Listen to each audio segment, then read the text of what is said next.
Hi, I'm Ahya Ishak, and today we're going to learn how to become more strategic in our property investment.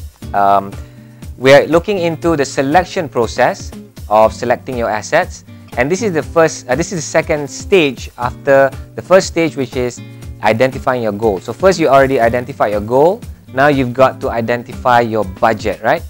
So here's the thing: there's no point in looking in properties that are beyond your budget. I mean, you're going to waste a lot of time, you're going to waste a lot of energy.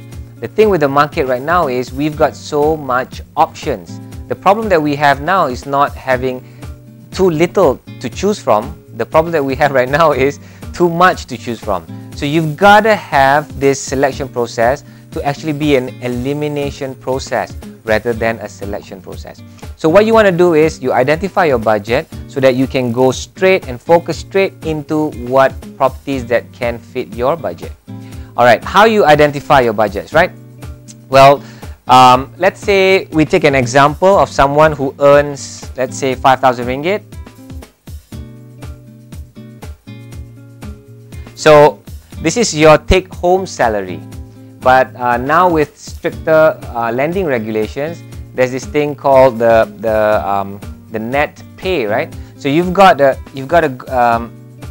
deduct at least 20%. This is the rule of thumb. This is 20% that you've got to take out. So that's gonna be around, let's just say, okay, that's 1,000 ringgit, right? And then that leaves you 4,000 ringgit. Now, this is what we call the net income. Net income that banks talk about, right? So banks are not interested in this figure. Banks are interested in this figure. After you less all the statutory, all those EPF deductions, your taxes and so on, okay? So you less that. So you got 4,000 ringgit. Now, based on responsible lending, which is actually 30% of your income. So if you take 30% out of this, then you're just going to get about 1,200 ringgit. Now this is what I call your investable income. That's to me what I call that. Your investable income. So this is what we're going to work on. When we say work on a budget that you can afford, it's not actually looking at this or looking at this. It's actually looking at this, at the 30%. I'm just going to work on 30% for you to understand why I chose 30%. Okay.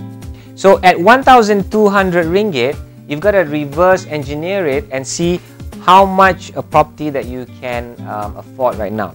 So I'm just going to take the most maximum figures that you can do right now.